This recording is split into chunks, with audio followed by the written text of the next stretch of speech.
crikey.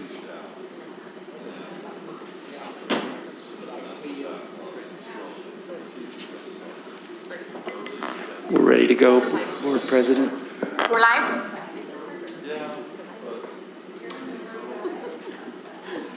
All right, we are online, and today is Tuesday, November 16th, 2021. Welcome to our study session this evening. We're going to start by indicating who's here. Let's start with Julie. Julie Jackson.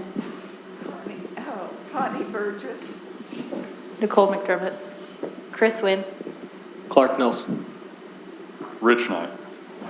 And Karen Winder. Would like to excuse Terry Bodden tonight. He is not with us, and he's out of town. Your microphone is It's like echoing, Steve. It sounds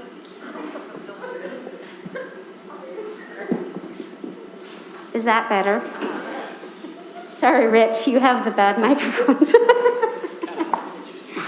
All right. Still Terry, he's not here. Okay, first agenda item is a consent item. This is our 2022 graduation schedule. Just a small shout out to West Valley City. I was able to work with the city administration there, work through some issues and concerns of them hosting 3 of our graduations for Granger, Kearns, and Hunter High. And they were able to work together with the management of Maverick Center, resolve a lot of the concerns. So we appreciate West Valley City government stepping in and helping to make this happen. So with that, I'll entertain a motion. I motion that we accept the consent agenda. I second the motion. All right, we have a motion and a second to approve the item on the consent agenda. Any further questions, concerns? All in favor say aye. Aye. Any opposed? Motion passes unanimously. Next, we'll move on to our meeting policy review. Doug Larson's going to take the lead on this one. Okay. Board members, I sent you a copy of the policy that's under consideration. Board. There you go. No, I sent you an email earlier. Yeah, this is it.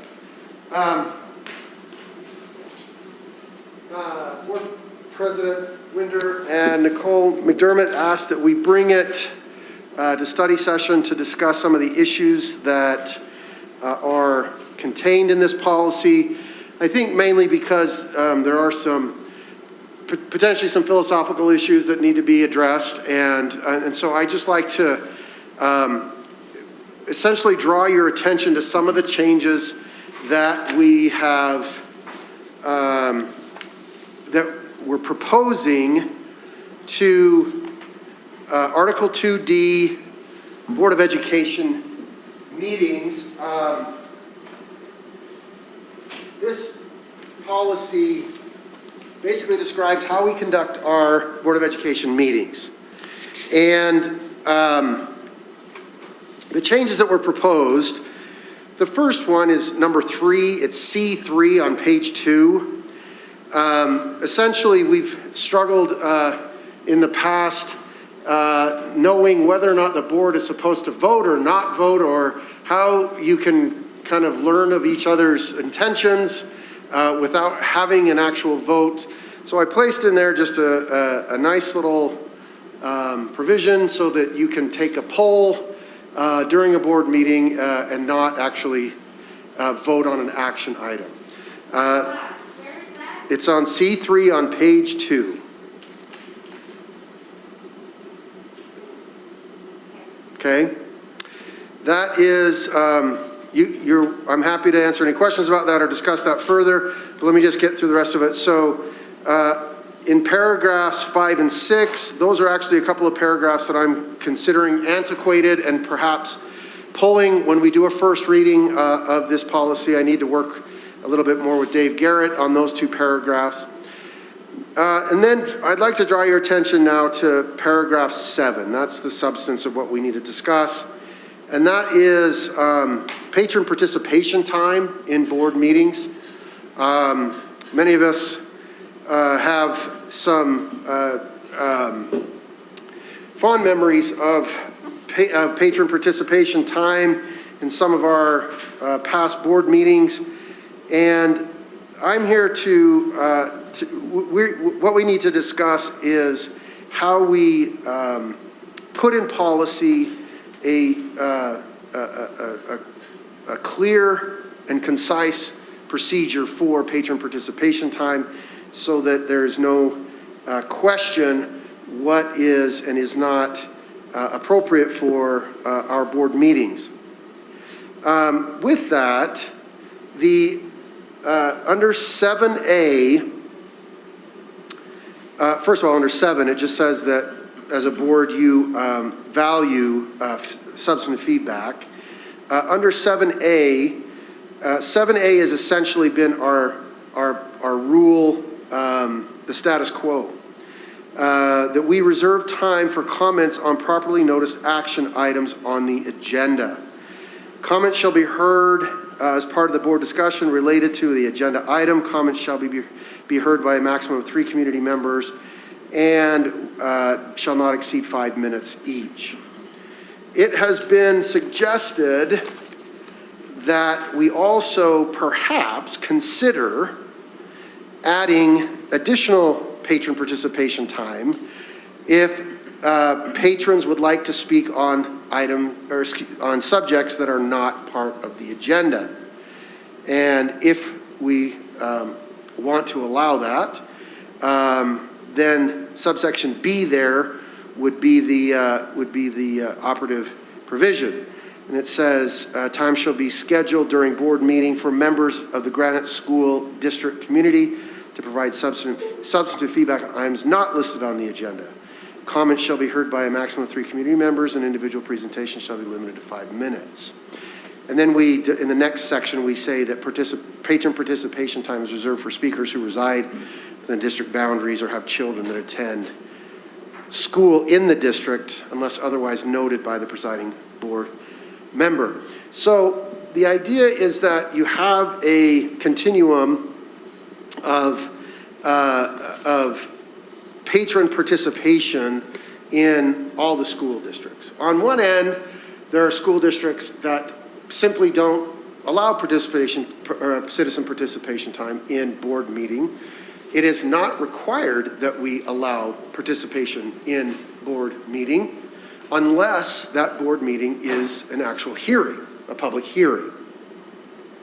That has not been our practice in the past. Our practice in the past has been to allow 3 members or 3 patrons to speak on subjects related to the agenda. On the other end of the spectrum, other districts are pretty loosey-goosey as a legal analysis, and they allow essentially people to sign up anytime, the day of, show up as long as they're there and they're ready to speak. They allow them to speak, and those board meetings literally last sometimes well into the night, hours of citizen participation time. So I guess really the crux of why I bring this to the board during a study session is to determine how the board would like to handle citizen or patron participation time. Again, it is not required. Multiple members of the board have told me in private conversations that they believe that there should be some patron participation time because it does allow for constituents, members of our community, to be able to address the board in a formal way. Now, keeping in mind, in this era of all things communication, I know that there is no lack of communication with board members via telephone, email, text, whatever, and that communication can continue to be accessed by members of our community. The openness and transparency and willingness of the board to allow members to speak in open board meeting needs to be balanced with, in my opinion, my humble opinion, with the potential that folks use our board meetings as a platform for their own agenda, their own political purpose, their own amusement, whatever that might be. And that is not the best use of time for our board members, nor is it an appropriate use of time in an open public board meeting, particularly when, as we've seen in the past, sometimes those discussions can become uncivil. So I am not advocating for eliminating citizen participation time or patron participation time. I am simply kind of laying out for you what I think the considerations are, and am happy to make any modifications to this policy that you would like to see. I have a question. Please. So I thought we already allowed for citizens to participate with agenda items that were not on the actual agenda for that meeting. Have we already allowed that? And then we're just putting it in policy, or? So it was not explicit in the previous policy. And for most of the time that I've been here, we did not allow citizen participation time on any subject. In recent years, we have relaxed that somewhat, and as long as people were signing up timely and making an effort to come and be part of the kind of formal process, we allowed them to speak on other subjects. Thanks, Doug. I think I was really impressed with the. Connie, can you pull your mic closer? Thanks. I was impressed reading the other district policies, and I think the thing that I want to see is a friendly wording so that people feel comfortable. And sure, they can contact us, but it's nice to be face-to-face. I mean, patrons sometimes feel if I can talk to them face-to-face. I think that to number one, state even sooner than what you've said, that we need people from Granite School District to be the ones to come and talk to us. I also was impressed with the friendliness of other districts allowing the time to set to file so that they could talk was like noon of the same day, but they still had almost the same requirements telling them what they wanted to talk about.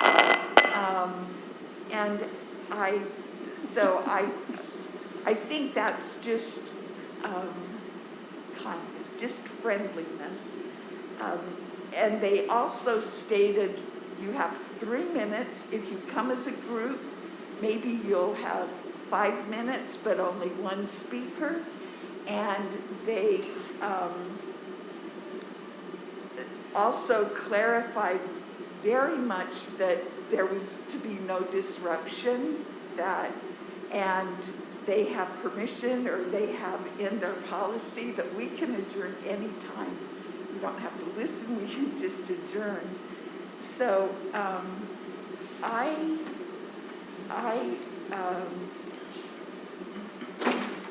really just wanted, I like friendly, I like it so it's very straightforward. You know what the rules are, and we abide by the rules. But so one district says this: the intent of this policy is to allow everyone a fair and adequate opportunity to be heard, to allow the superintendent to take direct action when policies have already been established by the board, etc., to provide adequate time for the board to obtain necessary information and give thorough thought in situations. So just, they had to mention what they were going to say. And then to see that time, and everyone that was read, they had a limited time, just like we said we have 15 minutes every one of the districts had the same amount. I mean, they had a time stated, and that was all the time that was given. And I think that's fair. I think it's fair for us to say, no, we'll give 15 minutes and that's all. So, and maybe can people talk and give their message in 3 minutes rather than 5 minutes? I don't know. Could I ask a clarifying question? So if what I hear you saying is you do like the time set stamp, but you would like a little more flexibility in how they can sign up. I did want to explain why we have the process, why we set that up the way that we did. We set a deadline of noon on the day of the meeting, and that does afford us a chance to follow up with the patron and make sure that their comments, not that we vet out their comments in full detail, but explain the process and what types of comments would be inappropriate and what would be appropriate. And if there's another way to, for instance, I got a request today from an employee with a personnel issue, and that would not be appropriate to bring to the board, right? And I would want to contact that person in advance and not have them come down to the meeting, as it were, and try to express that, and then we'd have to shut down the comment in the middle of comment time, right? And so I do generally, last week we had one of our students, Amanda, come and speak to the board, and her and I had a delightful conversation for about 20 minutes, and I explained what would happen likely after the comments, and the follow-up that we would be able to provide at that point in time. I said, so not that I'm trying to talk people out of coming and talking to the board, I just want to help them understand how that process works and what is appropriate under the policy and what would not be appropriate. So that is why we do have that little buffer in there. I saw that as well, and it is what it is, right? If we want to allow sign up right up until 5 o'clock. So that is what I'm asking. So under, Some of them, they were. yeah, if you look, Said 5. if you look at subsection G there, it says sign up for patron participation time is on a first come, first served basis. By contacting the communications department no later than 12 p.m. on the day of the board meeting. That's been our policy for some time. And I shouldn't say via by.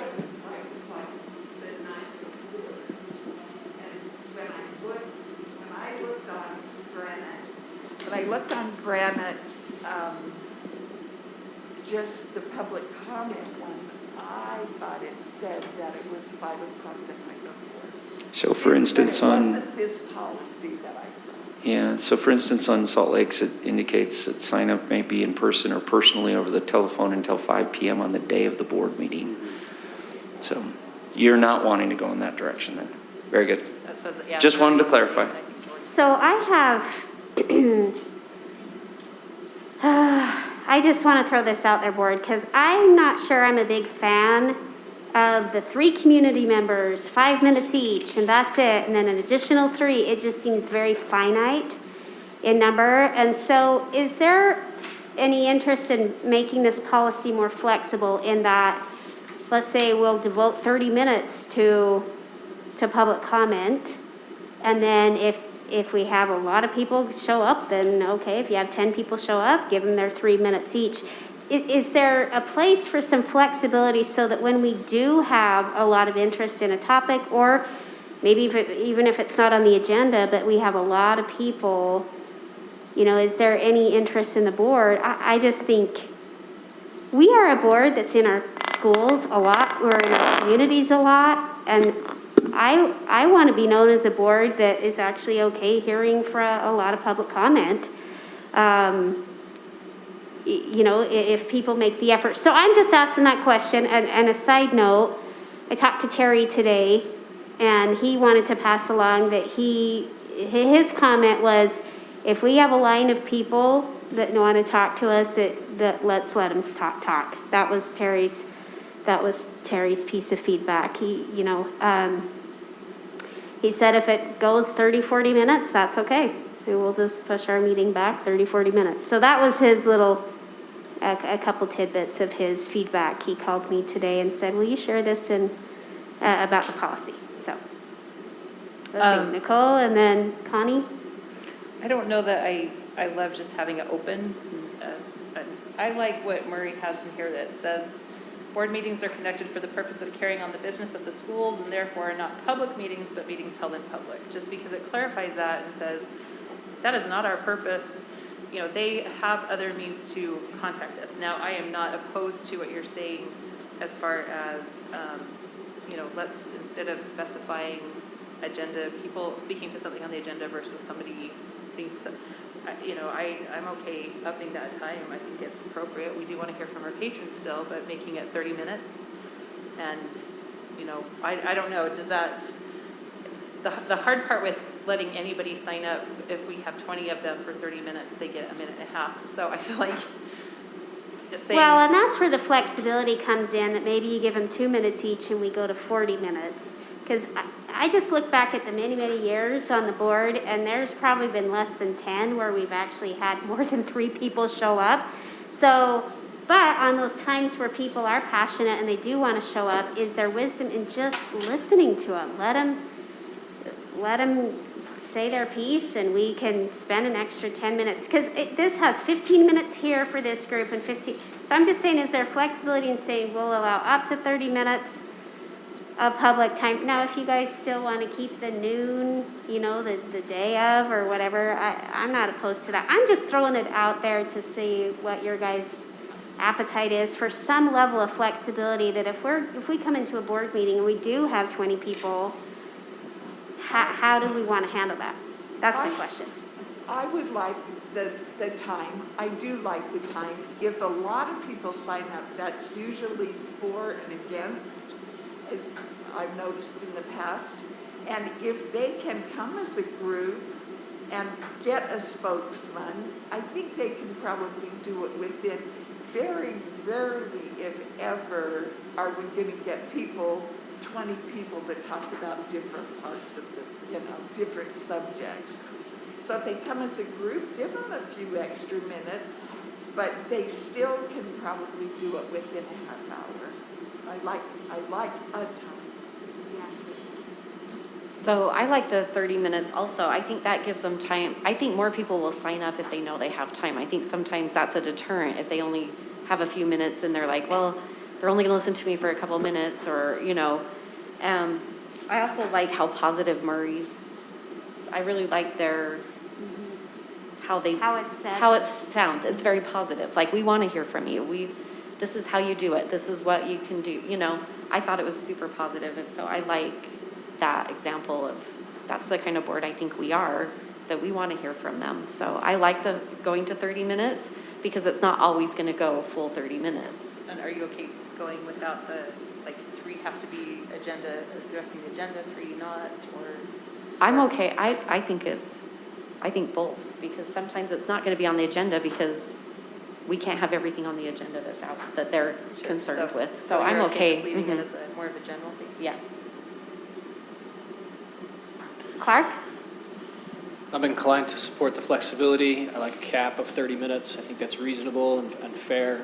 And I'd support a more individual limitation of 3 minutes per person. I don't think it sounds limited if you're a patron and you're saying, oh, I only have 3 minutes, until you sit down and outline what you're going to say. 3 minutes is a long time. And I would expect patrons to come prepared to present their issues, and it's my opinion you could do so in 3 minutes or less. My feeling about it is that if somebody wants to be heard, it's really important to hear them. It's like part of inviting them into the democratic process, and also I think it's really important that, you know, sometimes it's really hard to have someone else representing your opinion for you. And you just, when you really care about it, like you do in education, because it's your children, it means a lot when you get to say the words and express yourself and feel like you got to do something about whatever it was. So I'm with Terry that, like, line them up and let's just get a Diet Coke, because because I think it's really important. I do think that it's reasonable to say that we're going to have 30 minutes and say that everybody gets 3 minutes, but if more than 10 people show up, that we lessen that amount for each person or something like that. Or that we as a board have the flexibility to say, you know what, we'll go 40 minutes this time or something. I like the idea of setting a standard, but then being able to manipulate that. And I think that if that's the case, that we as a board should err on the side of listening, which I think we all, I know that we all want to be listeners, so I don't think that's an issue. But one of the things that I did think, I also really appreciate the 12 o'clock cutoff. I think that's important because I think that if you have something to say, you should have thought through that in advance. You should know, you know what I mean? I think that that's okay to expect of our patrons. And if we had somebody who showed up and they had something prepared and they really didn't know, I think we could make an exception to the rule too. But I don't like the idea of having a sign-up list outside and people just come and say, oh yeah, I got something to say and I'll sign up. I don't think that's really the kind of public comment that we're looking for. So I like the idea of the 12 o'clock cutoff and the conversations with patrons that Ben has. I think those are really helpful and they help the public as well. The other feedback was, I can't remember which district it was. By the way, I loved looking at what other districts did, what their policies were. I think in our state, we have to collaborate with each other and we got to use everybody's expertise. And so I love being able to look at what those other board members have done and be able to say, oh, I loved this and I loved that. And oh, that would never work for us in Granite. So I really appreciated that, Ben. But one of the things I appreciated was, Karen, I think you do this by practice, but we don't do it by policy. And I would suggest we do it by policy. And that is that in the beginning of public comment, you always say, now remember, we can't respond to this. And that helps me because I always feel so uncomfortable not responding to people. And it helps me feel better that we have already said, look, by policy, we cannot respond to you. So I would love to put, this is what we will say at the beginning of every public comment. That's by law, though. In their policy. I know that's a law also. Well, I should have said law, not policy. But I like having that as something that we say every single time per policy. Couple of observations. First of all, don't worry. I plagiarize all the time when it comes to policies. All the districts we share and plagiarize stuff all the time. Couple observations. One of the issues was that when we had this conversation previously, we had talked about balance. And the reason we talked about balance was because the board needs to be able to conduct its business. And I think that that's a critical issue, that we do need to have some parameters so that the board can continue to conduct business. I think that was actually one of the main issues that the board had brought up previously. I will say that if you'll look under subsection F there, it says the board need not allow repetition of the same issue. Groups or organizations desiring to address the board may be asked to designate a single spokesperson. That's worked actually really well in some meetings, and to the point where it actually, I think, diffused some of the tension that was existent. And so I would advocate keeping that in, but perhaps leaving it broad and open-ended so that it could be developed at the time of the board meeting or prior to the board meeting if Ben is able to negotiate with some of those folks. The other observation I guess I would make is that under subsection D, we do have a section in there, and maybe this is a little too defensive, and maybe we could be friendlier. But the participation time may not be used to air complaints or criticisms concerning bidding contracts, personnel matters, insult or defame district employees, or to make, or other matters for which there are avenues of appeal. And then we ought to have something probably in there that includes just our expectations for civility for board meetings, and that we can expect that civility and even remove people if they don't comply. Those are my observations. You know, I had also been, I was thinking about what would be the main times when you would have more than 3 people. And I think that for us in the future, barring things I just cannot see, we have a lot of boundary issues coming up. And that's where this is going to be, I think, the most important. And if something like that were to come up, maybe we want to keep this as is, but when something important like that comes up, we say we're going to hold a special public comment time. And Julie, can I interject? Yeah. So when we are under boundary studies, that is a public hearing.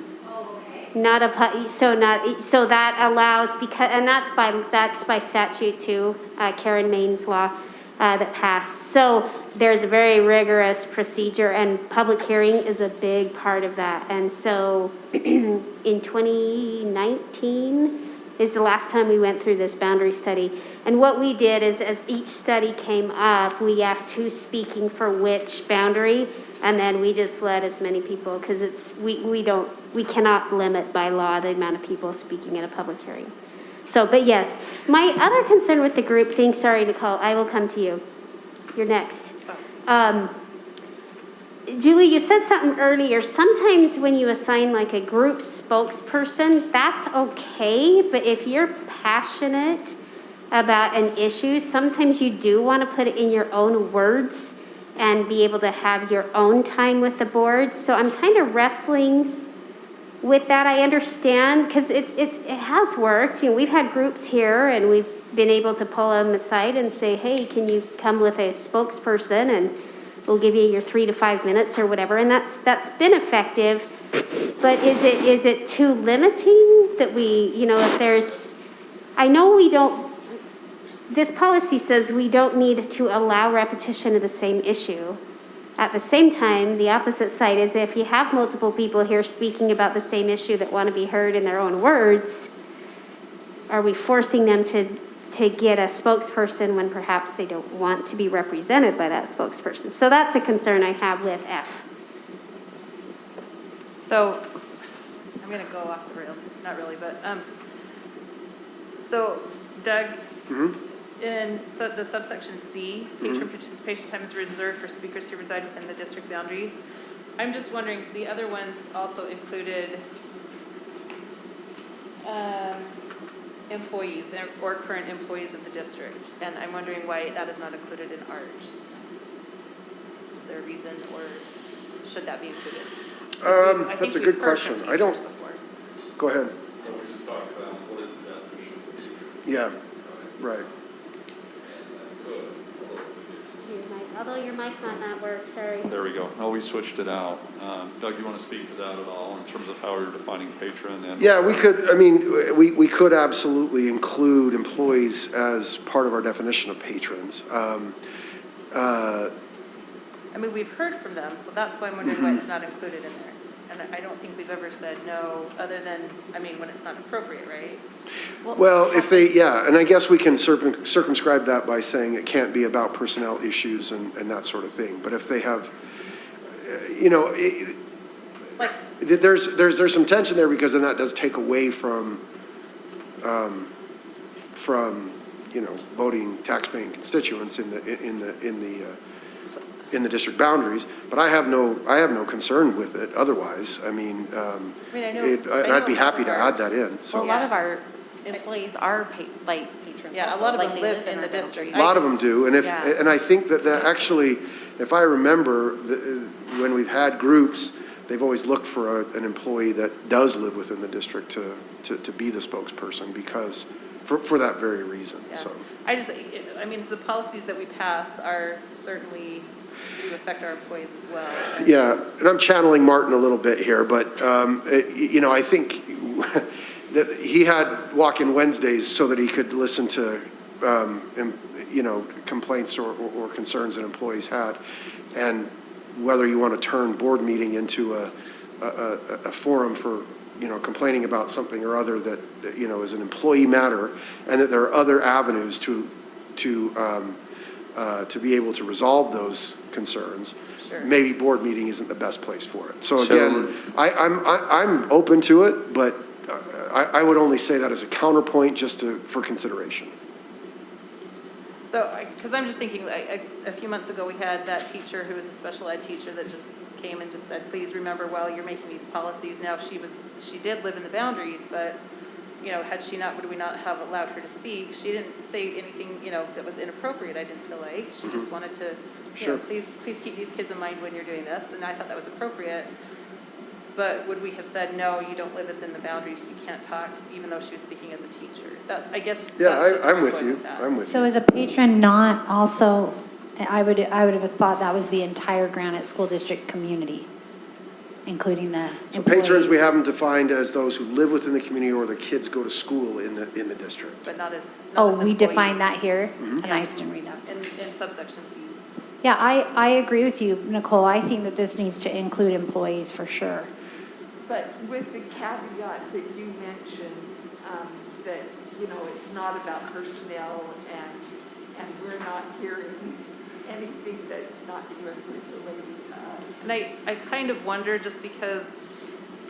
Again, you would have, so I guess ideally, if an employee has a personnel complaint or concern, they would go to their supervisor, and their supervisor would then work with their supervisor or the district to change policy or that kind of thing. And so is this going outside of that, more kind of standard chain of command? I'm okay with it. Once again, I just want you to understand where there might be unintended consequences. So the section E actually delineates what would be restricted for that. Mm-hmm. So I don't think we intended to eliminate employees as patrons. That's what I thought too. Yeah. Yeah, that's, yeah. I think it's very clear otherwise, so we can make sure that's in there. Yeah. So And just keep that section E, and also the section about them not talking about personnel matters or that sort of thing. Right, so, but I think it does need to be stated in C. Yeah, I agree, So 100%, yeah. or Employees. Employees, Yeah. district employees. Can we, this is just my, I think when people are looking as to what, if that's all the way on C, can we define what the patrons are earlier than that? Sure, yeah, in fact, I think what I'll do is there's a section in electronic meetings where there's definitions. What I'll do is just create a definition section right at the top. Okay, of the whole policy. I just feel like that. I appreciate that. That way when people read it. I actually thought about that later and wished that I had put it in the policy to begin with. So that was my biggest issues with things, that's what That's good, actually. So the intent of tonight is just to kind of give Doug some just basic direction on where we want to head with this policy. Doug, I know you've been taking notes. Ben, I know. Do you want me to kind of read back what I've heard? Yeah, because I think, are we in a good spot as far as where we feel like for the next step? Yeah, why don't you give us that back and we'll make sure we've covered everything. So I know I don't have the friendliest tone, but I'll try to be a little more friendly when I'm writing this one. We'll fix it for you later. Okay, good. That's Julie's friendly. Rather than try to split it up or try to delineate what people can and can't talk about in terms of agenda items or non-agenda items, the idea being that we would just allot a certain amount of time. 30 minutes seems to be the kind of the sweet spot there. The idea that we would perhaps limit them to 3 minutes as opposed to 5 minutes, that would allow people up to 10 people to come and speak normally, unless there's some exigent circumstances, and then the board chair, I guess with a vote, could relax the standard and actually allow for a little bit more time, although that really concerns me, particularly when you've got a kind of a raging crowd of people who are saying, I want to talk. But I would. But will they be raging if you actually let them talk? You're going to have to cut it off at some point. I mean, if you said cut it off at 40 minutes, so if you're going to cut it off at 40 minutes, you're still going to cut it off. That's the problem. People, it seemed like the people who were raging were not necessarily in our district. They were not our patrons, and that was part of the issue. But some were. Some were. Some were. I'm just thinking back to a time when I attended a school board as a raging parent, and I was not allowed to speak because, like, And you were more the enraged. participation form, time was already taken up. And if I had shown up and there were 30 people and they were allowed 1 minute, I would have taken my name off so that other people could get more time and people could actually say things. I don't know if other people would have done that, but I think at some point you're like, a minute is not going to help. You know what I mean? So maybe that cutoff of 30 minutes is actually a good idea. Well, and I know I've seen some Salt Lake County meetings, Salt Lake County Council meetings, and they've had 10 people lined up to speak about the same issue, and they've said, okay, we want to give our time to them. So if you have, 10 people signed up for a minute each, then they say, okay, we're going to allot, which is essentially doing what we're asking them to do anyway, which is appointing somebody to speak for one. But then does that mean that they basically can get together and strategize so that one person can take 10 minutes or something? But if we just let them speak and anybody speaks. I guess if then that I know what happens, we're it's the doing. exception. And I guess the reason this is a relevant conversation, and I appreciate you being thoughtful about it, is because it's not just Granite School District. This is a phenomenon. Some time ago, there was a Saturday Night Live skit parodying the school board meeting because of kind of where school board meetings have gone, nationwide, right? And once again, do they become a forum for people to just provide their opinions about, I don't know, anything? And so, I would advocate for limiting them in some way, because if you don't, then you don't know where that ends. It's just to that point, that board meeting is to get the business of the district completed, right? So the primary objective is that, and also complementary should be this public participation, but not in and of itself that compromises the primary objective of getting the work in the district done. Doug, two more things that I were important to me that other people said that I didn't hear on your list were. I haven't finished my list, but go ahead, yeah. Oh, well, then No, finish the please, list. go. Are you, okay. Mm-hmm. I appreciated what was said about how the board, what is it? The business of the board is to do the board business or whatever, that whole deal. Yeah. I liked that deal. And then I also liked what Connie said about making sure there's something in there about being civil. Yeah. So, and we do have that in, right there where it says section 7. And I can be more explicit about this, and that's what I was referring to, that I could maybe expand on this a little bit, but the feedback during. Explicit/friendly. You wanted to say friendly as well, okay. So maintaining a form of decorum and order and friendly. I think we can add that in. By the way, I think that goes to the speech that we give in advance as well, reminding them about principles of order and respectfulness and kindness. We do have a handout that we prepped a long time ago to go along with this that was actually quite effective in that July board meeting, and we put it on every seat in this room in advance of that. And so if we do see something like that coming along, we can certainly utilize that tool. It just didn't work very well. In that meeting. The July meeting. Oh, no, the July meeting. The July, I thought it was heads and tails above May, but. Yeah. Maybe you're thinking of that SNL link.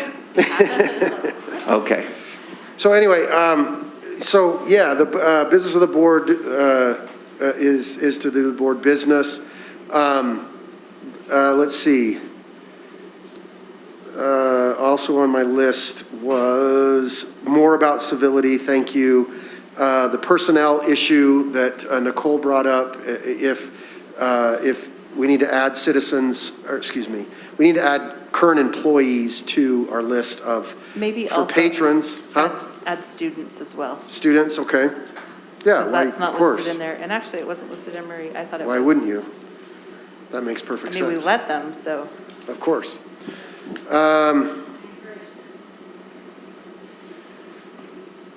And that's my list. How does that sound? Okay, I'll rework this and I will bring it back to you for a first reading. Thank you very much. All right, thanks Doug and Ben. Next on our agenda, once I flip back to it. All right, so we have a teacher town hall report by Dr. Nye. And he has been busy in his first 5 months as superintendent. And we've been so grateful as a board, Dr. Nye, for your willingness to go into these networks and schools and really listen to teachers. I know on the other side, there's school community councils, PTAs. I've gotten really good feedback. I think we all have, of how, you know, how nice it is for teachers and basically all parents and those involved that you've been very attentive and responsive and they feel validated. So thank you for that. And he's gonna now kind of update us on some of the teacher town hall stuff. Excellent. Thank you, Board President. It's really been my pleasure and honor to be in our schools, meeting our fantastic employees, our teachers, administrators, and staff, and our amazing students and their parents. And it really has just been a fantastic experience. Tonight, though specifically, I've had the opportunity to go to 8 teacher town halls as they represent the different networks. And I want to express my appreciation to the teachers that attended, took time out of their schedule to come and have a very open discussion about some pressing issues that the district faces, as well as identifying things that are going very, very well and areas that we celebrate and should celebrate. And so I appreciate that opportunity to engage. As we go through the next few slides, it really is to capture what was true or heard and true in that vein across networks. Now there are some very specific issues that came up to maybe one network, and we're still acting on those things, but tonight's overview really is what was true or remained consistent across all networks. So for tonight, I want to cover a few things. Just a reminder of what our objectives of the town hall was, and I'll say in a word, it was to listen, but it was listening with the intent to act on what we heard. And so you'll see here tonight some of those things that we heard and how it is that we've acted based on that feedback. Again, identifying those themes, what does the course of action look like? And there's still work to be done. Imagine that, right? As we're continuously engaged in that improvement mindset of making things better for everyone. What are our immediate next steps we're going to take? Just by way of reminder, one of the objectives is really rooted in some collective commitment, right? So the check marks there really wanted to engage with our teachers in a collaborative space and engage in a way where they feel like they could say what was on their mind because it was collaborative. What does effective feedback look like? And again, through the continuous improvement lens was really how approaching these town halls was rooted in. Yep. So this looks like this is a bunch of commitments that you have made with other employees or something, right? So this is very much an emerging collective commitments. When you think about how it is that we engage organizationally, there's a few things that just rise to the top, right? And that's what this kind of models organizationally as we engage with one another, whether it's in a teacher town hall or whether it's in an executive leadership team meeting or pick the meeting, right? Or the engagement effort. Really, we need to just be clear as to what it is that we're collectively trying to accomplish through that lens of commitment to one another and to our students. And then this exercise today meets the commitments with the check marks. Primarily, yeah. Primary objectives are those 3 things. So, objectives of the town hall. One, we wanted to understand what was working well within the district. As a new superintendent, I wanted to hear, right, what would they have me know as their new superintendent that really gets them excited? And what they see as some outstanding things that the district is doing. We also identified and said, okay, for as well as everything is working that they identified previously, what areas exist for improvement, but not leaving it just at, well, what do we need to fix? It's, well, what are some potential solutions, and trying to get at that with them that participated in the town halls. And then I'll say this third bullet really emerged quickly in the town halls as a primary objective. It's really to say, hey, given everything that's going on, what are some strategies and actions that we can address to and how we consider, how we think about employee wellness. And you'll see that as kind of an overarching theme in each of these elements of feedback. I'm hoping, there it comes back. It seems like we're having a little glitch on the projector, but we're back. So again, overarching, there was this general theme that we heard, and then how we respond to employee wellness. And we'll articulate that. Well, first I want to start with what was working well. What did we hear? Well, there was a lot of positives across networks that says, hey, you know what? These are tough times. The district's response to COVID, alignment to the Department of Health, how we engaged in that partnership with the Department of Health, how we navigated the nuances of new laws was really positive, fairly positive. They came back and said, hey, we really appreciate the district and how they're considering that not only last year, but as we've launched into it this year, how we're trying to navigate providing educational services through the lens of we're here to help students learn and grow, but how do we do that as our priority safely, given the nuances of the pandemic. Really appreciated how we're engaging with more of a growth mindset. What does that continuous improvement look like? How does it look like with coaching? And even today we had a discussion about some positions and how we're changing the title of those positions to include that element of coaching.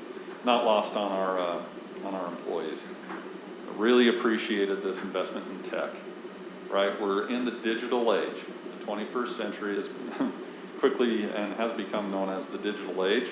And I'll say, given what COVID has done, it's become the mother of acceleration, not invention, right? So we've had Chromebooks in the past, we have Wi-Fi in the past, but how do we accelerate that to the benefit of the student and the teacher? And teachers acknowledge, saying, well, it kind of became a forcing function. I've had to grow in my craft, if you will, as a teacher. I've had to learn some new things when it comes to technology. And so have our students, and how proud the teachers have been that not only, right, as they and their colleagues are going down this road, but their students are rising up to the challenge too, to how to learn to use new technologies. And so that was articulated as well.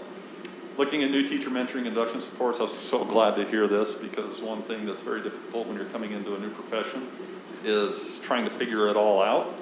And one thing that was recognized here is the Granite School District really does a good job of how do we provide those supports to those newer teachers to make sure that they have a foundation from which to build a successful career. So I've heard that on quite a few occasions, which is that induction support.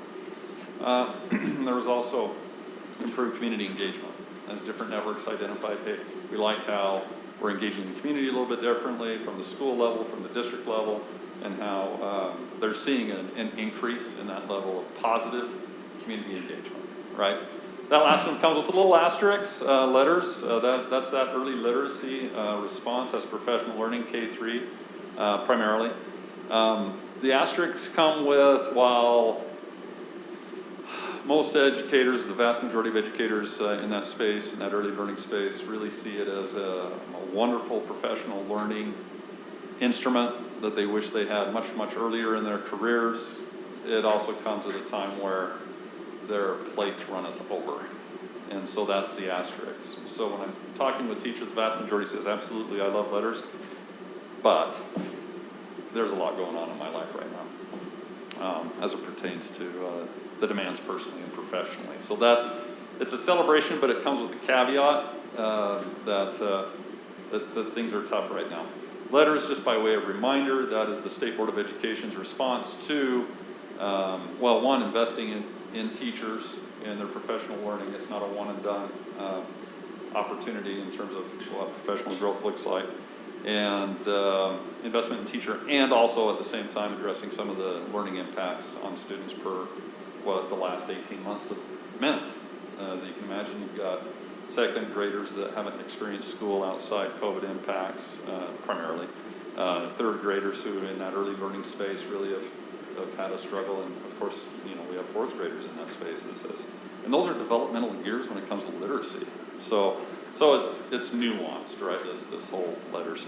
And Rich, I just want to make sure that's K through 3, right? Yes, primarily. Okay. Some of the other teachers have, taken the training, just while they take it. Yep. In the older grades, just to, might need a new microphone. Yeah, Oh, you I turned it off. actually heard back from a teacher who's actually a fifth grade teacher, and her principal figured out the schedule such that her fourth and fifth grade teachers all could do letters training, and she was so appreciative of not only the program, but of her principal figuring the scheduling part of that allowed her to be able to receive the training, even as a fifth grade teacher. Yeah. And there's going to be more and more efforts in this early literacy space. You know, I know a few legislators that we're working with are identifying different opportunities to invest in teachers and in literacy type efforts, just because it is so critical. So I'd imagine we'll see a few, if not a few bills this upcoming session that address just this, because it's a major concern. It's a concern in the older grades as well. So one thing that we did here in this regard when it comes to literacy is some of the work that we're doing in our junior highs to identify literacy resources, screening tools, if you will, that says, hey, you know what, if we have this 8th grade student that's reading at the 3rd grade level, how are we going to scaffold the supports necessary so they can be successful in the curriculum, right? So that it's while this effort, letter specifically, is that early literacy space, which is essential, right, for future success in school, and I would say life. There is also efforts at intervention, remediation in the older grades as well. But, you know, we're all concerned about the legislature's also looking at it. And the Granite School District has invested in it already. Just a few celebrations that they enjoyed. One, without exception, I was so glad, and although I wasn't fishing for this, but they really just appreciate an opportunity to be able to talk. Talk without fear of some retribution. That did come up. They're like, hey, are we okay to speak our mind? Yes, this is an open space, right? We're not going to get to better outcomes unless we can speak our truth, even if it's uncomfortable at times, and creating that space. And you can see those celebrations there, but good things happening in that regard, a lot to celebrate, and I would say it's even a celebration to say, you know what, let's identify and be very clear as to what opportunities we have that exist where we can improve. And again, this employee wellness is just becoming at the forefront of concern as we move forward. And I'll just say this about employees' wellness in terms of an overarching concept, and I don't mean to editorialize in this space, but public education right now really is at the forefront of a lot of discussions of a controversial nature. And one thing in this employee wellness space, when it comes to public education specifically, is any time it seems, and it's growing more and more in its occurrence, something happens somewhere with a teacher, with a student, with a principal. Sometimes that action is being overgeneralized to all of public education. And that's very stressful. That's stressful for teachers when they are beginning to get questioned about a little bit of everything of what they do. We completely agree with the notion that parents should be actively engaged in the education of their children. It's how that's happening more and more that's causing additional stress, anxiety, dare I say, depression among education professionals, because how they're being approached in it is very much less than constructive at times, where it's playing out in the media as destructive, whether it's playing out in certain policy circles and the conversations around what's going on in schools. And so it's just, when we think about wellness, it's much more multifaceted, given some of the political realities as well that are playing out in the larger community and within the media. That's not to say we are not going to hone our craft as educators and constantly live in a space of continuous improvement for the benefit of children, but some of those negative influences certainly are taking their toll on educators. I'm just walking on Nicole's phone, not at you. I'm not Okay, no, that's walking fine. The other issue to that is we are kind of in an interesting place with some emerging literature, some emerging data. We're all familiar with the Great Depression. We're all familiar with the Great Recession. And right now, it's being named 2021, 2022 as the Great Resignation. And you're going to see more and more come out in this space as we see across professions, not just in education, although education is certainly not immune to it, but we're seeing greater numbers of people resigning from positions. Now, our commitment in the Granite School District is to do all that we can to set the stage for people to be and feel successful in their trade as educators, and not give them additional reasons to resign or to explore other options. But we are certainly, as an organization, particularly one as taxing as education, where we're not immune to that either.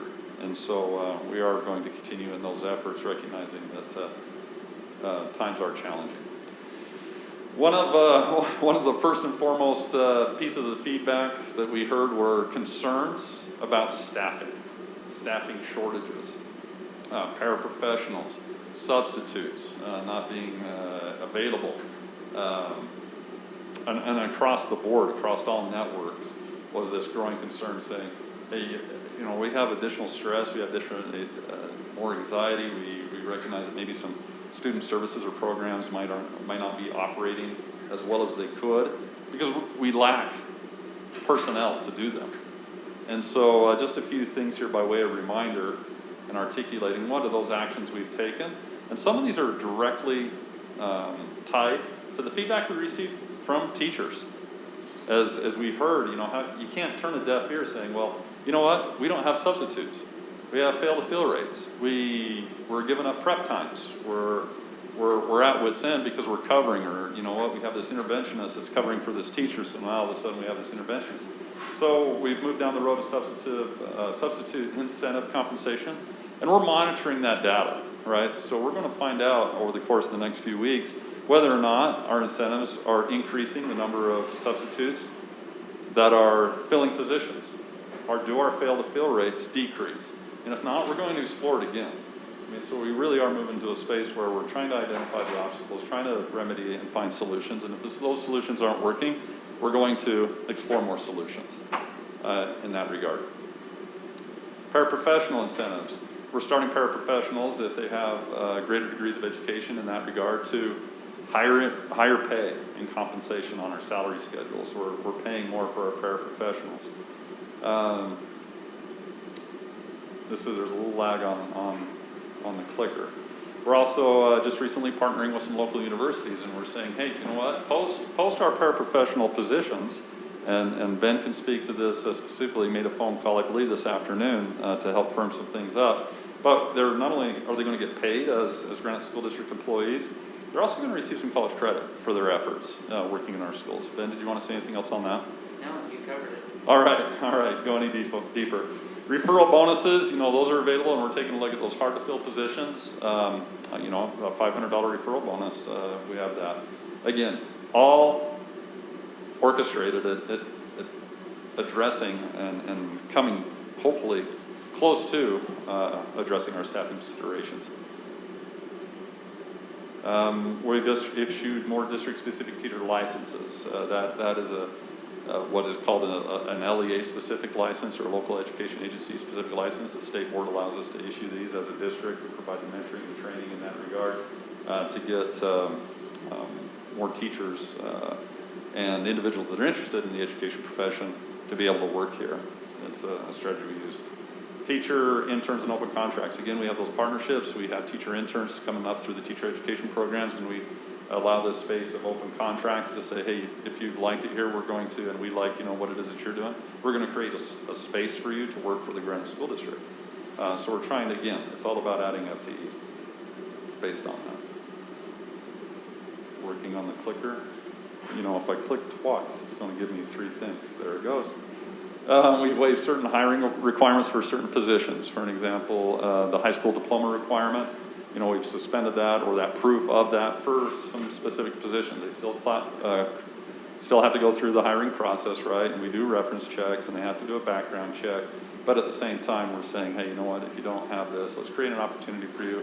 And exploring opportunities, and Dawn's articulated this before, but what does it even look like in this further development? If you don't have that, we've got great adult education resources. And how do we connect these employees that might not have that diploma to getting their GED, right, through some of our resources and making that available? So that's ongoing in discussing of options.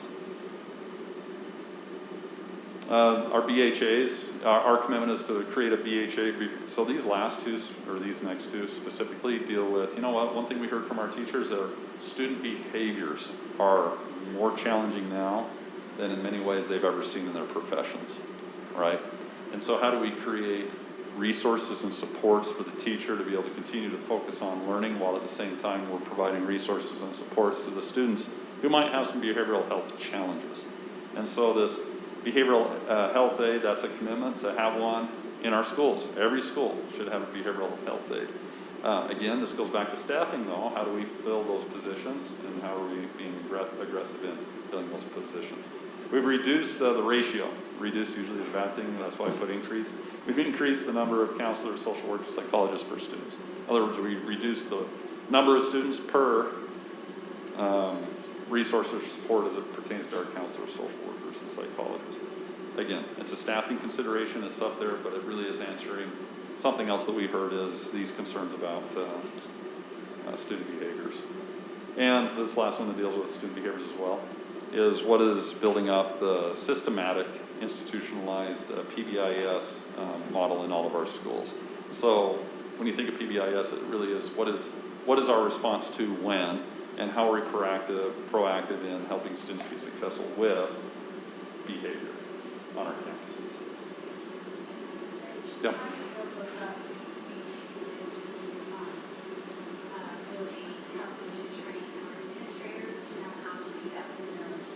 Yes. Mm-hmm. That's part of it. It's setting up multi-layered. What is success or what is, and clearly articulating what behaviors in the classroom look like, and being able to model that, and all the students know what the expectations. What do the behaviors in the hall look like? What do the behaviors, that type of thing, lunchroom look like? And just being very specific to that, and then being able to model, right? What are those incentives to students for when they do engage in the way that we would hope they would in school, right? But then how do we address when a student does act out or they do something that is inappropriate, and how do we make sure that the teacher feels supported in their space for having a system of addressing those type of issues as they occur? Think office referrals and how do they get navigated? What's an in-school suspension? What is out-school suspension? What does restorative practices look like? Things like that. Staffing thoughts, feedback from what we're hearing from our teachers. Many of the board members had an opportunity to attend those.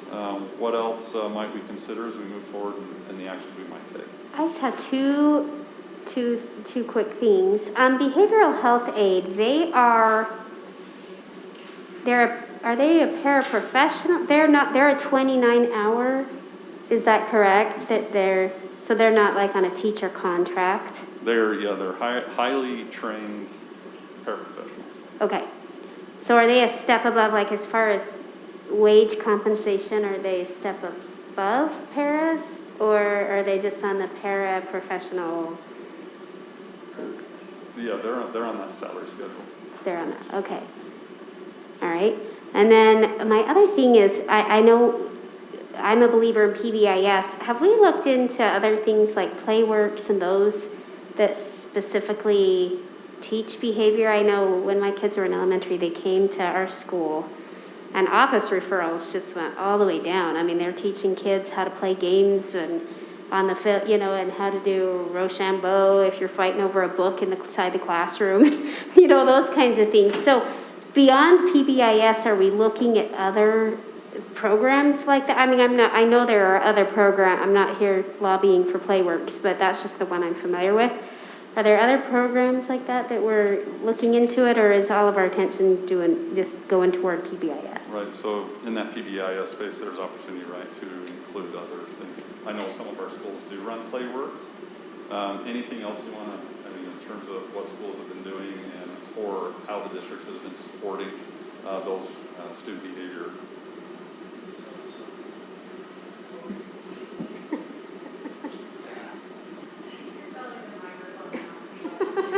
Right. PBIS, we do put some positions towards PBIS throughout the school district. So we have some PBIS coaches who work with the schools and support the schools in implementing those practices. Playworks is a great example, Karen, of this idea of purposefully teaching behavior. And several schools opt for Playworks. We haven't adopted or put resources to a universal Playworks amongst all elementaries. Oftentimes you see it with Title I elementary schools investing some resources in Playworks. Up until recently, Playworks wasn't quite ready to reinstitute from COVID, but this year I've started to see some of that happen again. Thank you. Chris? I just had a question. You said you increased the number of counselors, social workers, psychologists per student to ratio.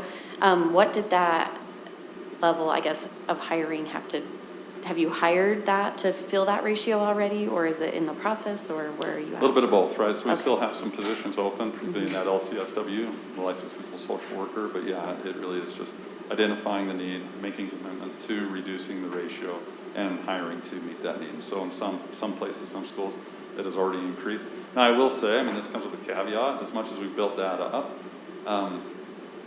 there's greater demand, right? There would be those that would say, even in these teacher town halls, thank you, thank you, thank you, and we could use, more. And so we're still working to that end. So it goes back, right, to the staffing shortage issue. Right. We've made some gains this year over what is that we were able to do previous years, but we're still not There. where exactly I think we need to be in that, recognizing that some of this is an opportunity exists given some of the funding we receive, but what does the sustainability model look like, and knowing that some students didn't engage in education for over a year, and now they're coming back and they're finding it very difficult to do in-person school again. And it wasn't that they were just, for many of them, they weren't, I don't want to overgeneralize, but for many students, they weren't necessarily all in engaged in that online virtual space. Some were, and they're coming back and they're still struggling, but many just didn't engage in 2020, and now they're back at, for the 2020-21 school year. Now they're back at 21-22 school year, and still.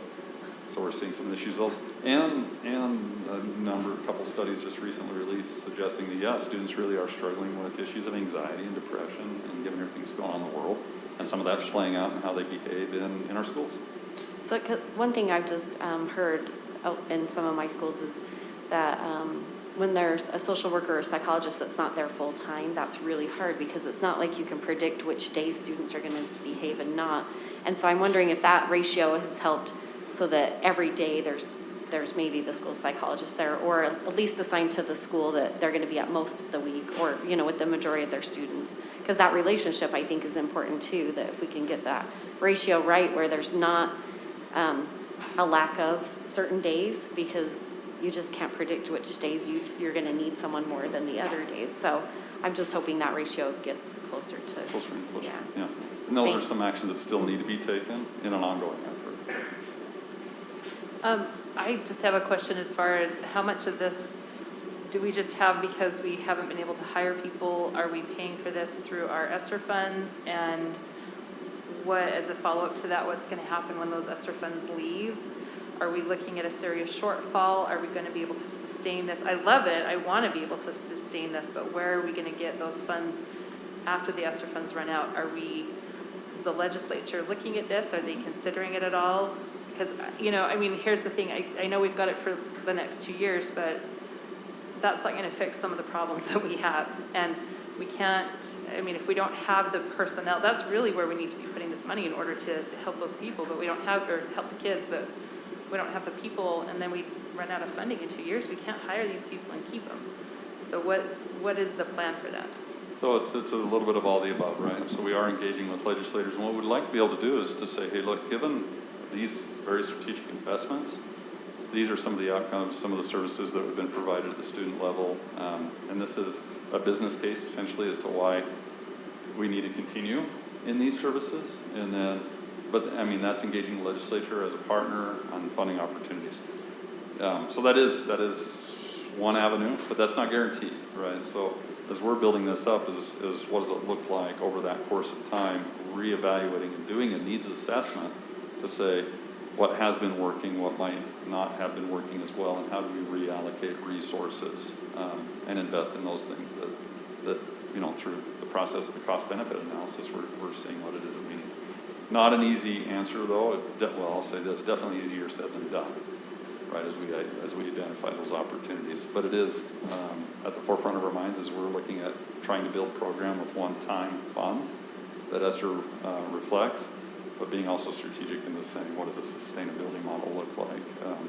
Recognizing that we have, some very pressing needs right now.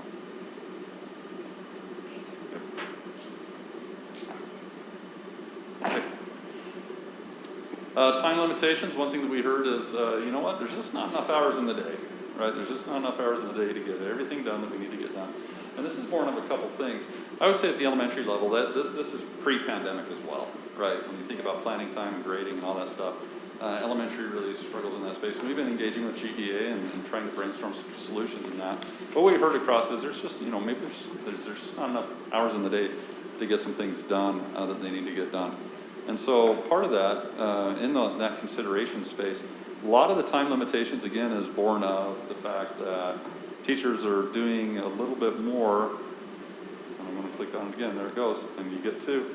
But anyway, it's attributed to that staffing shortage again, right? So actions listed on the previous slide should help do that. Think of that secondary teacher that's covering for the teacher that's absent, and they're giving up their prep time and consultation to be able to cover for substitutes. Or think of the elementary again, use the example of we have a paraprofessional on our campus to do X, Y, Z, but that paraprofessional is serving substitute responsibilities because a teacher needs to have the day off, right? They're not feeling well, whatever it may be. And so some of that is baked into how we're thinking about staffing. One of the things in terms of consideration is adding more of those planning days before school starts. What does it look like in creating those opportunities to address that? I will say the school master schedule,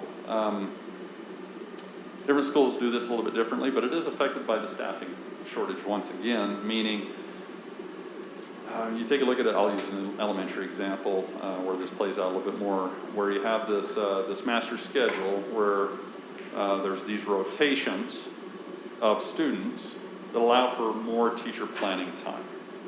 And what that looks like is if you have an art specialist, right? So when the teachers are collaborating, the students are getting art, which is great, right? Or one school in their master schedule hired a science specialist. So when the grade level teachers need to collaborate, right, around English language arts and math, the students are with a science teacher. And so this ebbs and flows. Again, if you, for an example, or a school, a Title I school that has maybe a little bit more funds, you can hire for some of these full-time positions, if you will. PE is another example, is how do we create more of those opportunities to say, hey, how do we create time within that contracted time to say, first and foremost, we recognize the time that students spend with the teacher are the most important hours in terms of that licensed professional and being under their care. Now, teachers in that space as professionals also need time to plan. They need to grade, they need to collaborate, they need to work on reteaching plans. Where does that come? This master schedule and how certain schools have built that up has gone pretty well. So some schools have used some ESSER funds to help do that. Some use their Teacher Student Success Act funds, those TSSA funds. Some use title funds. But the idea is, how do we create space within that contract? And that's one strategy, is creating these school master schedules. But more work, I'll say this, more work needs to be done in that.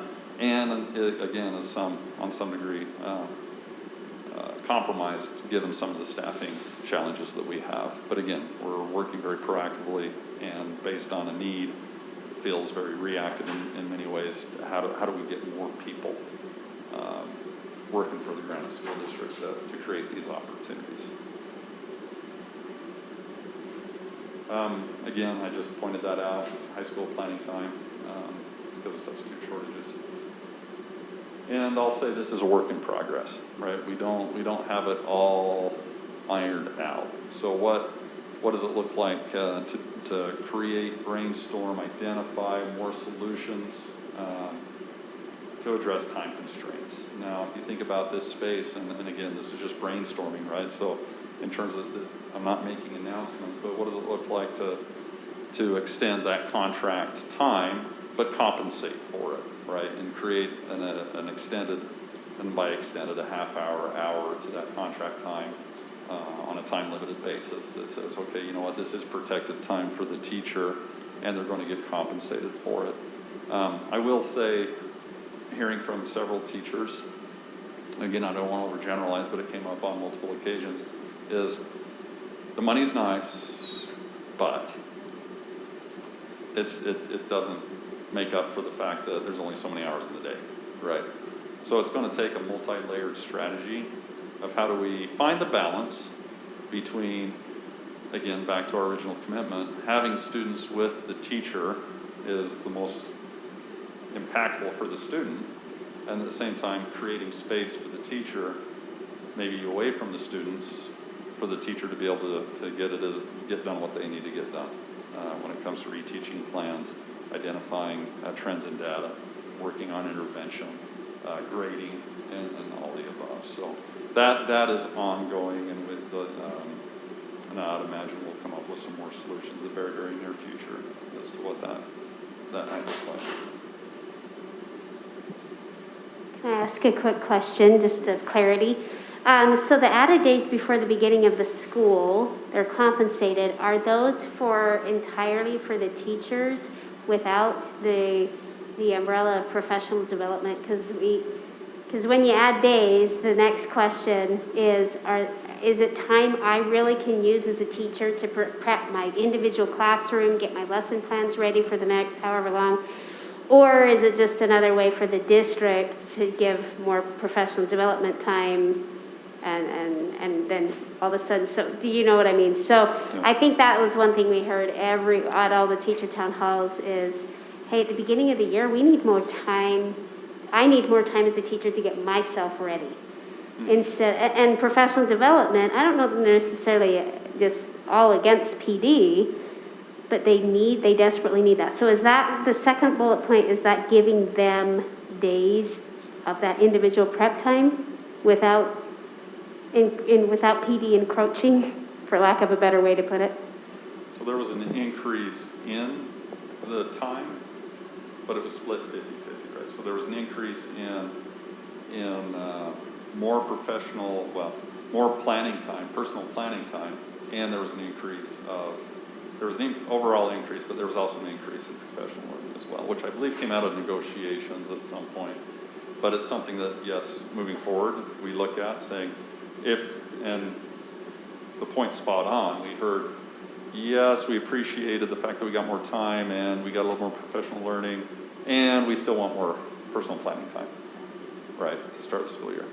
And you'll see here in just a moment one of those other considerations where we were hearing from teachers saying, hey, we would really like to PLC more before the start of school, right? To be able to take that student data that the students, bring with them from the prior spring and saying, hey, how do we PLC around the students that are coming to us and how we can start planning as, that collaborative team or that professional learning community for their arrival. So when they do, the students cross the threshold into the schools and into their classrooms, they feel a little bit more prepared for the students that will be in front of them and with them for the school year. So we did hear that as well. Well, and if I can just add to that, it's interesting that the teacher's experience of wanting more PLC time and less of our district time. I mean, like when you look at what's most effective in the data, it always shows PLC is the most effective, and that, you know, any sort of like lecturing, which is, I think, I don't know that, I haven't been to a district PLC except for the ones I attended as a teacher, which were not in this district, but they were all lecture. And so it's interesting that inherently they know that their qualitative data backs up the quantitative data, I guess is what I want to say. And as we are investing money in this, we certainly know that we want to invest it in the areas where it's the best investment as well. And if it shows PLCs, that's where we want it, you know. Well, that's a good point. It did come out of a couple of the networks, how they appreciated more of that school-based professional learning planning, right? So. I don't mean to say there isn't a space. Sure. I think it definitely is. Yeah. So it's finding that, right? It's finding that balance to be able to say, hey, how do we advance the priorities and build the capacity and make that investment in our teachers, in their professional learning and growing in you know, their practice as educators for all of us, and finding the balance and saying, yes, and we need and you need that opportunity to grow in that space, whether it's in a PLC, whether it's personal planning time for themselves, and finding some harmony in that balance. Yeah, good point. Anything else on time? Okay. Something that came out in terms of gratitude, but also how we're thinking about just generally the overarching concept of employee wellness, or just a couple issues of compensation and other resources. Some considerations that I think are very unique to the Granite School District that kind of put out there is on November 15th, they did receive a 3.5% employee bonus, and that was, you know, that's appreciated, and it's something very unique to the Granite School District, recognizing the good work that our employees do. And we're in a position based on our self-funded insurance model to be able to offer a different level of compensation to our employees that some other districts certainly are not in that same position. For this year, given kind of the issues of wellness that we're addressing, we provided a 150% increase in the morale funds that we distributed to the schools. And so they're able to, in that space, be able to, at the principal and the teacher leader team discretion, the teacher leadership team's discretion, identify how they might use those funds to boost morale on their campuses. And so we're trying to do all we can. We're all going down the road and saying, hey, what does an employee wellness fair look like? How do we provide additional resources around wellness and create a fair and a vehicle for that to happen? So you're going to hear more about that. We're continuing to explore increased mental health resources for staff. If there's one thing that we're hearing much more of, again, it's going back to, hey, there's heightened levels of anxiety, of depression, of burnout. How do we connect employees to mental health resources to help them with strategies to cope, to what does it look like? One, recognizing that our fundamental purpose is to deliver the educational and structural needs for children, but how do we set the stage as an organization to make sure that as we're taking care of the needs of students, we're also taking care of the needs of staff, and this has been a growing need under current conditions. Now, some of the stress and anxieties are certainly part of being in education. As you think about educationally as an emotionally charged for all the reasons, secondary trauma charged, it is a very intense profession on the one hand, but that's not exactly where it all lies. People's personal lives have challenges, right? But it's how are we as employer thinking about what it is that we do and how we engage with our employees and how do we provide these supports, whether they're professionally induced and or personally experienced, to where we can connect them to resources. So more information as we explored that. This seems, I put it up here, it seems I'll put it this way. It's actually a bigger deal than it is a smaller deal, right? So when you think about our food policy, and we can discuss this as a board, we definitely have some guardrails as to how funds are used in the district and whether or not food is involved. But I don't know that there's an administrator or teacher or anyone out there that says, you know what, you show up for a meeting and you got a little bit of food there, that it boosts morale. John, do you want to say anything on that, or put an exclamation point on that at all? What has your experience been? I'll just say the fact that Just a minute, John, you have to talk into the mic before you start. just my personal experience, having been a principal at all 3 levels, is that faculty meetings always went a little bit better with a little bit of food, you know. So, no, I just think it does make people a little happier that if they have to be at a meeting, that they have something to snack on. Yeah. Can you tell me what our food policy is? In short, probably where the obstacle exists at the moment is a limitation, if you will, on being able to provide food unless it's a full day of professional learning. Did I capture a meal? And so, but it's all tied around professional learning. Doug, how old is that policy? Yeah. That policy, once again, Shannon, that policy came about, if you remember, 5 years ago. Dave, check me on that. So 6 years ago.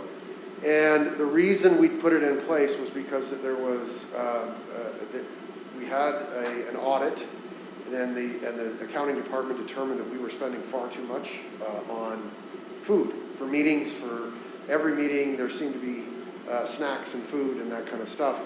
And so we put actually very restrictive policy on when you can provide food, and especially based on the fact that it was public money being expended for something that wasn't necessarily the advancement of our main goals, but it has been in place for 6 years, and it was put in place for that reason. Can they use, is that just out of a general fund that they would use? Can they use some of the morale funds for that? Yeah, morale funds, yes, morale funds they can.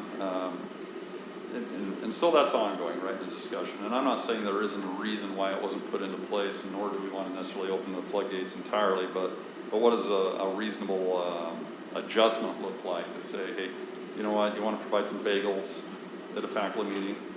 Okay, you know, and we could monitor that data, and I get it.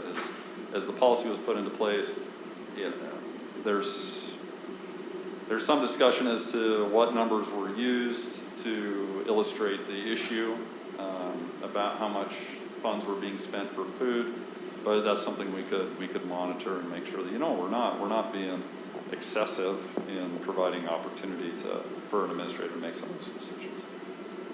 So is it based off of a dollar amount or like a menu item? I'm sorry, I do not have this in my recollection, so apparently I forget whatever happened 6 years ago. We don't need to get too much into the weeds today, but I kind of want to look into this food policy a little further in the future. Yeah, I think we can make it an agenda item and have that discussion and kind of see what the desire of the board is to maybe adjust, create a little more leniency. And really that, again, the primary objective isn't to feed our employees day in and day out. This is, how do we create some flexibility with the opportunity to provide some food at certain meetings? Well, and also a lot of our teachers don't have time to eat. A lot of times they're using their lunch breaks for other things, and so I think it needs to be looked at again because they're doing all this work and then they sometimes don't have time to eat. So. And we always say that kids don't learn if they're hungry. I don't know if teachers do their best teaching when they're hungry. Yeah. So anyway, we'll look at this a little bit later because I think there's some work to be done. Nobody sits in a meeting well when they're hungry. Right. So the former science teacher in me would suggest that to operate at your maximum cognitive ability, you need a few things, right? You need a little water, you need a little air, you need a little C6H12O6. That's the glucose, right? That's the food. So, and some Diet Dr. Pepper cream soda. That's there as well. Let's be clear. Zero, not diet. Zero, yeah, not diet, zero. Dr. Pepper cream soda, zero. And yes, you can opt. But to that point, let's do that. If it is the desire of the board, we can bring that back for further review and discussion, and we can attach some numbers to it as necessary. Do a little homework on that. That did come up. A couple. I throw this out there. This is just a very high level thought. What is a hardship loan? Again, I'm not announcing anything. We are brainstorming. What is it? How do we create opportunities for our employees to be taken care of? So if you think, well, I'll put it this way. Sometimes people have to access, or they have something come up in their life, and then they go to a title loan, or they go to a dollar loan, or they go to these types of places, and honestly, they charge just exorbitant amounts of interest and origination fees, and, right? Where it really becomes prohibitive. We don't know, we're just scratching the surface. What does it look like if the district were to step into the space and say, hey, you know what, you have a hardship coming up, here's a loan, maybe it's up to $2,000, again, just throwing out numbers. This is not anything that's been decided and or looked at from any type of policy or legal or operational lens. But what would it look like to say, you know, here's maybe an interest-free loan. The payments of those will be deducted from your paycheck, and just create a space where someone has a little cushion, where they don't feel like maybe they have to go to these other resources, or they might have to take on additional responsibilities outside of work to pay something off in the event life happens, right? So just that really just it gives that. I can't emphasize this enough. We're not announcing anything. We're just saying, hey, what else is there that we can do for our employees? Pet insurance was brought up. If you've been to the vet for a teeth cleaning on your dog's going to walk around with stinky breath because you're not going to fit that bill, right? But you're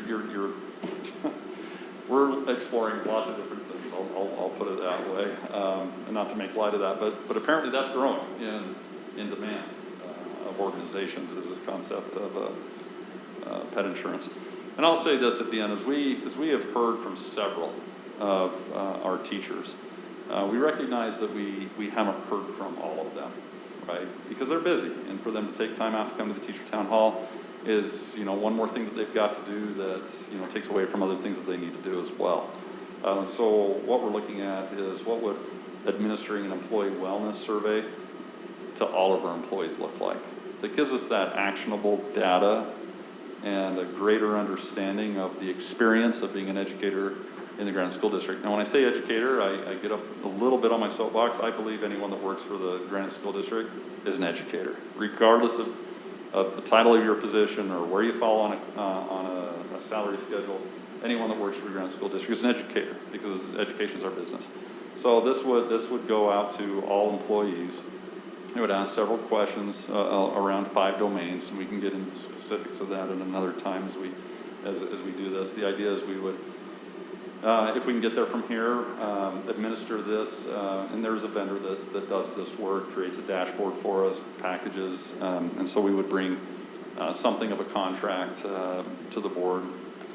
More than likely use some ESSER funds for this, but for a company to come out and do this. We would hopefully administer it before the winter break, so we can spend some time in, hey, how do we launch into the second half of the year, if you will, around this data, and be just very strategic about the issues of employee experience, employee wellness, as we think about retention, as we think about strategies for reducing work-related stresses, supports from colleagues, from administrators. Anyway, we get a lot of good information, and it really shows some blind spots, right? So I've engaged in this work before, and as you can imagine, as you're expecting your results to come back, you of yourself might feel like, well, we're good here, we need to work here, this is okay, and then you get the results back, and it's like, whoa, didn't see that. It creates a blind spot, right? And it release articulates, shines a light on something that we need to know and something that we can act on. And it really takes a lot of the anecdotal and makes substantive and quantifiable, if you will, on which we can base some future action And that action is born of commitment to our educators, knowing that in order to take care of our students' needs the very best that we can, we also need to take care of those and consider the wellness of those who have that charge to take care of our students. And that can never be lost on us as an organization, is how we take care of our employees. Questions? I just want to say thanks again. I've heard from several teachers, and they probably some of the hardest critics that you heard from were just like, you know, I know something may not ever come from this, but it just felt good to be able to say what they wanted to say. So thank you for taking your time to do that and to be there with those teachers. It meant a lot to them. I thank you, and I appreciate it. My heart goes out to teachers that did show up and express that. And we had some very heart-to-heart conversations. And again, it wasn't for me to try and defend or to take a position against. It was to listen. It was to hear. And from some of those more, I don't want to call them heated, they were passionate, right, discussions. The very next day, I would typically get an email saying, thank you, I feel like I was being heard. And some of them said, I wish I would have articulated a little bit differently, but you have, at least you know my passion, things like that. But to that point, it was very constructive in my mind, even when conversations got a little more passionate than others. So it's a benefit. Other things that we heard of, and I'll be quick here, knowing that we're going to follow up on some of these items. We heard about proficiency-based learning, right? This came up across all of the networks. We are in ongoing discussions and working to solution. There's been some technical limitations, time and implementation. We heard about Canvas integrating with Gradebook and Big Book Canvas. Looking at Rick, he's nodded. We're moving down that road to create opportunity to improve that already, and we have some things in the work with Instructure, who runs Canvas, to do that. And so more information will be coming from that. Class sizes, we heard about class sizes. Again, we have a lot of students that are coming back to in-person learning that left virtual learning, and so class sizes are a bit larger this year than they were last year. And I already mentioned the PLCs starting before school. And what's something that came out and it just kind of resonated over and over again was special education. Even pre-pandemic, special education positions and services were very, very difficult. Now they're more so. And so we're being very specific. Dr. Dave Bryce, he's working on, and but he himself is spread thin. It goes back to some of the staffing shortages that we're experiencing. But again, we're trying our darndest to make sure that all these services are being provided in a timely fashion. And I would say, and we talked a little bit about letters, but Acadians Math, they're taking a lot of time. And we're engaging with the State Board of Education, especially on Acadians Math, to shore up what that looks like. If you're not familiar with Acadians Math, it's that numeracy component that complements the literacy component, formerly known as DIBELS, right? So this is literacy or numeracy done the same way, except it's not done the same way. There's a lot of time in testing each student with numeracy. There's a lot of effort in how you record, store it and record it, and it's just not as automated as the literacy portion of it. So we're working with them. Now, Acadians Math, that's statutory, right? So the legislature passed about 2 years ago a requirement that we engage in not only early literacy, but early numeracy. And of course we're all very much interested in literacy and numeracy. There's no question. This year, as in terms of implementation, that first year rollout with the state boards, some of the issues that we had with UTREX and rostering, I think we've ironed all those out. I've heard of a couple hiccups, but by and large, I mean, here we are in November, and there were still some issues with some technical details as things like rostering and how the state board is communicating anyway with our student information system. But either way, that's not just a Granite unique thing, that's a statewide issue. But the legislator, the issue comes, it's being introduced when concerns of the pandemic, interventions, teacher stress is kind of an all-time high, right? So it's that one more thing that's being added in what is already a very challenging school year. And I would say that, and the teachers that communicated this are just very, very sincere. It is their lived experience. I would say it's all of our lived experience. When they compare last year, and I would put myself in this place, last year, as we were navigating COVID, to this year, which year do they say is the hardest? It's this year. It's this year. And so that's not lost on us, right, in terms of what that means. That's just situating a situation where something was added in an already difficult year. I'm providing that context. This one, of course, there we go. Don't skip that one, right? So one thing we heard in one of our teacher town halls is, you know what, we just don't have enough musical instruments. We do today. We do today. So working with Rick, working with Noel, identifying some funding, we were able to get those musical instruments into our junior highs. A lot of that was born of, hey, we have 6th grade coming up, and we really would like to run music programs, and we find a way to make that happen. So appreciate the work that went into that and finding a path to create that. Can I ask a question? This might be a Don question too. He's over there taking a nap. Do we have, because we have generally a fund that we rotate for technology to replace. Is there a fund also? Because I mean, musical instruments do depreciate in value, especially when they're in the hands of young people. Do we have a fund? This is a Rick Anthony question, so I'm going to spin you back to him. Okay. And what does that look like? I mean, is it realistically able to replace those instruments as they need?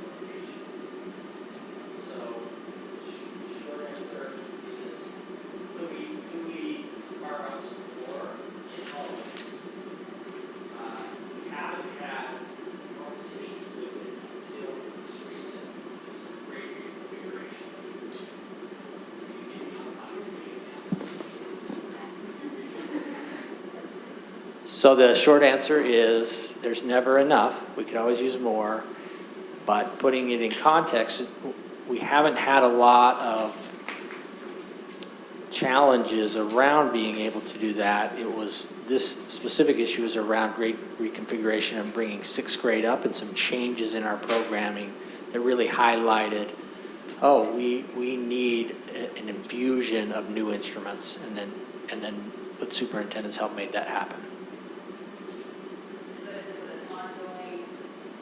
Is it an ongoing, like a rotating schedule? Are we able to do that? Are we going to continue to do that? Are we going to replace them, every 20 years for every school? What is this looking like?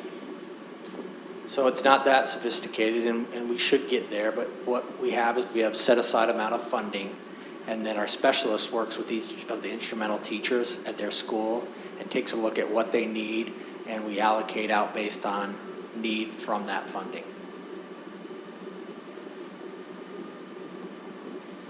Looking at our inventory, repairing where we can, replacing where we have to. Right? But to that point,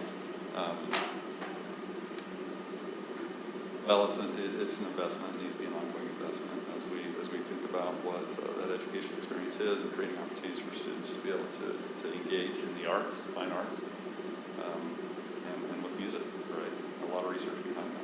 And I know I'm preaching to Nicole as one of those teachers, right, with that passion, because you've seen what it does for students.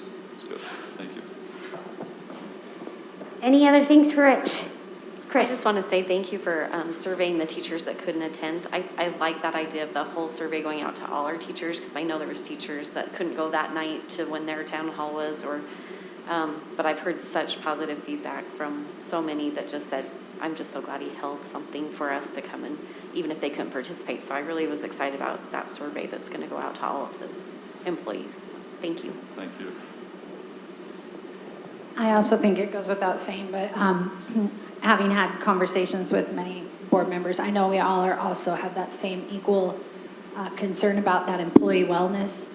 And so anything that we can do to support that, you know, I think, I know, because I've talked to us, that we will want to support that. And we also, like, want our teachers to know that we're concerned about them. Thank you. And just one last point, if I may. Oh, go ahead. On Saturday, First Lady Abby Cox held a seminar for it's called Show Up for Teachers. And it was really well attended from what I could tell. But they had different guest speakers identify, hey, you know what, this is the lived experience of educators right now. Here are some resources associated with kind of dealing with those realities. And we're continuing to partner with Show Up for Teachers to make sure that we can implement a lot of the strategies that were identified there. And those are ongoing. There will be another virtual event coming up soon, and I believe that'll be expanded to include others, and board members will have an opportunity to engage on that level as well. So it's not lost on and Governor Cox spoke to it as well, but it's not lost on to the leaders of our state as to what kind of the experience is, and we're all looking to improve the situation, because to improve the again, and not to perseverate, but maybe a little bit, to improve the conditions of the adults that are taking care of the needs of the kids is going to be good for kids as well, right? So there is that opportunity across the continuum to make things a little bit better for everyone. So thank you. Thank you, Dr. Nye. Any other questions? I think we're all appreciative of your efforts with these teacher town halls. Not only listening, but putting it to action shows where your true heart is. These action steps that you've listed, and for your entire team, I know you're all involved in brainstorming these strategic plans and action steps. So thank you for that. And I think board members, we also enjoyed attending those and hearing from our teachers, and our ears are open and our eyes are open, and you know, we appreciated being able to kind of be in the background, but still listening intently to all of the feedback we've received. So with that, we have completed our agenda, and we look forward to seeing you. December 7th is our final board meeting of the year, and so we'll see you in a few weeks. And with that, I'll entertain a motion to adjourn. I move that we adjourn the meeting. I'll second it. We have a motion and a second to adjourn. All in favor say aye. Aye. Aye. All right. Thanks, everyone, for listening in.